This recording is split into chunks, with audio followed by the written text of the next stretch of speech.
Hello and welcome to the official map editor tutorial for Orbital Entropy. This guide is made in version 1.2 and should work for future versions as long as changes do not come with the map editor. However, if changes do come, a new guide will be created. So to start making custom maps in Orbital Entropy, you're going to want to head down to the map editor on the title screen, and we're going to notice a few things. First, we're going to notice there's already some objects in here.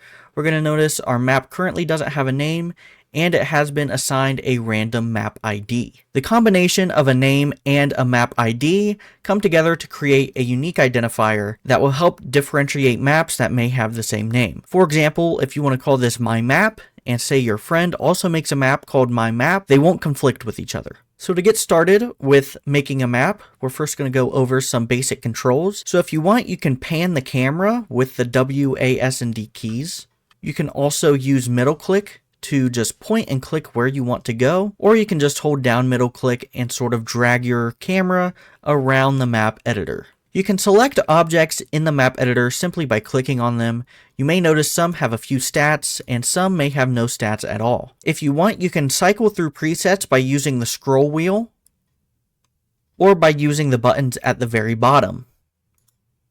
You can also right-click an object to move it around the map, and you can even do this while it is selected. You'll notice right here that we have a very bright black hole, and that is because it's actually two stacked on top of one another. This can happen when you're adding items to your map, and a way to separate them is to right-click to move them and just simply press R.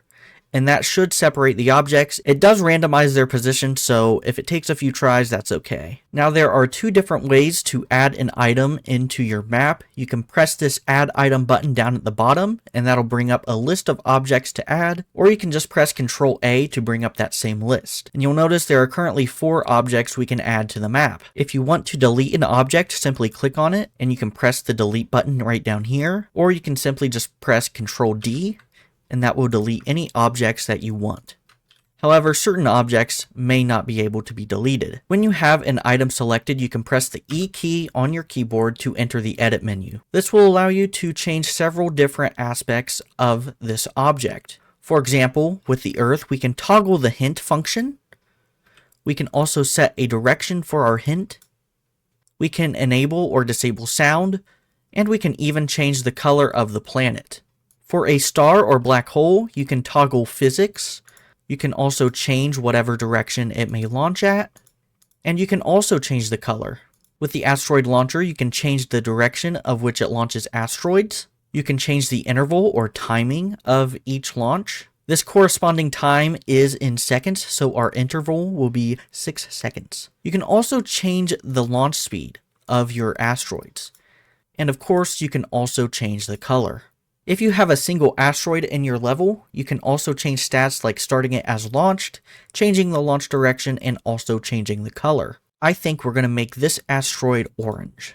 I went ahead and added a few coins to the level, and since there are 3 coins, I'm going to adjust the passing score to 300. This will mean you have to collect all 3 coins in order to pass. Just to help out our player, I'm going to add a coin right here below the sun, and actually make it blue, which will give them 200 points. You can also adjust the needed orbits around the sun. I'm just going to set this to 1, and just to make it super easy, I'm going to start them out with 12 seconds of time to do all this. Keep in mind that each coin will add 2 seconds to the timer, so you may want to base your allotted amount of time around that. You can go ahead and save your map by pressing the save button up here, or by pressing Ctrl S on the keyboard. It will prompt you to type in a name. I'm just going to call it my map. Press enter and it will save. If you want, you can also rename your map by pressing the rename button or Ctrl R. And I just want to add a space into this, so I'm going to call it my space map. If you want to play a map, you first have to load it in, so it will prompt you to load a map.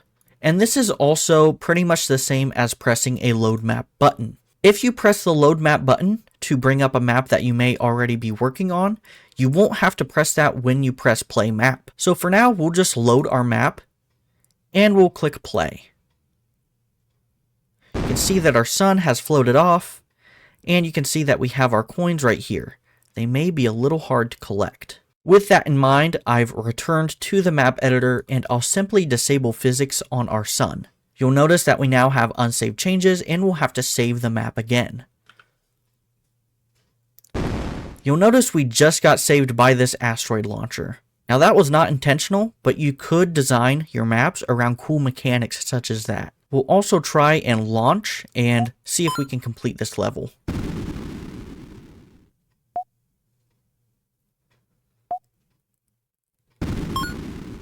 Oh, and it looks like we did. If you want to play a custom map, you can either load it up in the map editor and you could make changes to it if you wanted to, or you can just go into the play menu, load a custom map, and find whatever map you want. Now, it is important to note that finding where the game stores maps is a little hard.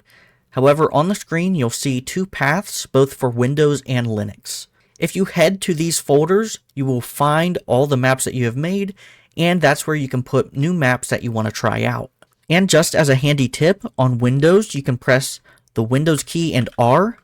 And if you type in %local app data % and hit enter, it will open up this folder and you can scroll down and find Orbital Entropy. Now in version 1.2 of Orbital Entropy, if you happen to load a map that is either made in a newer version of the game or has certain objects that don't exist in the game will now be able to handle it instead of crashing. For example, let's load a map called Level Format, and we'll see that it's an unsupported map and can't be saved.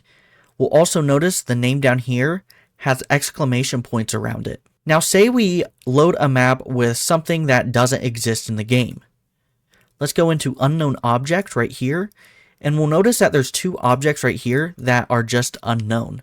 In previous versions of the game, it would simply just crash, but now it will attempt to load what it can, and what it can't, it will just replace with these unknown objects. If you want, you can even delete them, and then your map will go back to normal, and it can still be saved.